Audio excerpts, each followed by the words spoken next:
हर व्यक्ति के अंदर एक शांत शक्ति मौजूद होती है जिसे हम अपनी अंतरात्मा कहते हैं। यह अंतरात्मा हर परिस्थिति में सही होती है। यह अंतरात्मा हमेशा सही रास्ता दिखाती है। जब भी हम कुछ गलत कर रहे होते हैं तो हमें बड़ा अजीब सा लगता है, जैसे कोई यह कह रहा हो कि वह कार्य मत करो।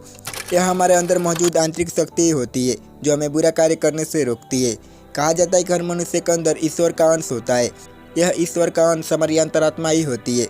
हमारी प्रकृति या स्वभाव शांत शक्ति, प्रेम, निडर, दूसरों की सहायता और अच्छाई है।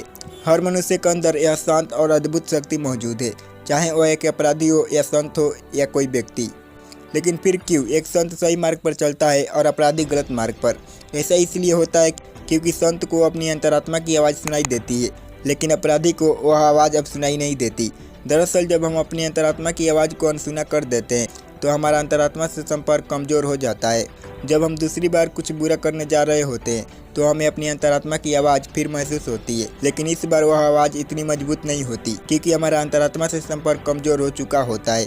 जैसे जैसे हम अपनी अंतरात्मा की आवाज़ को अनसुना करते जाते हैं वैसे वैसे हमारा अंतरात्मा के साथ संपर्क कमज़ोर होता जाता है और एक दिन ऐसा आता है कि हमें वो आवाज़ बिल्कुल नहीं सुनाई देती।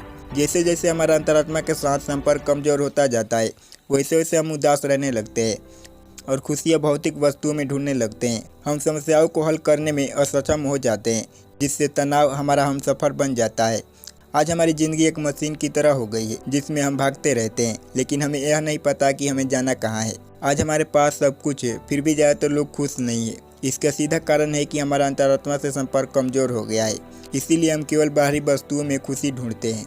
हमें लगता है कि क्रोध होना स्वाभाविक है, लेकिन क्या एक क्रोधी व्यक्ति खुश हो सकता है? गुस्सा आने के बाद तो हमारा पूरा दिन या 2-3 घंटे तो खराब हो ही जाते हैं, क्योंकि हमारा स्वभाव शांत रहने का है। इसीलिए जब हम क्रोध करते हैं तो हम अपनी अंतरात्मा की आवाज़ को अनसुना कर देते हैं। दरअसल हम जितना अपनी अंतरात्मा की आवाज़ को अनसुना करते जाते हैं उतना हम मानसिक और भावनात्मक रूप से कमज़ोर होते जाते हैं।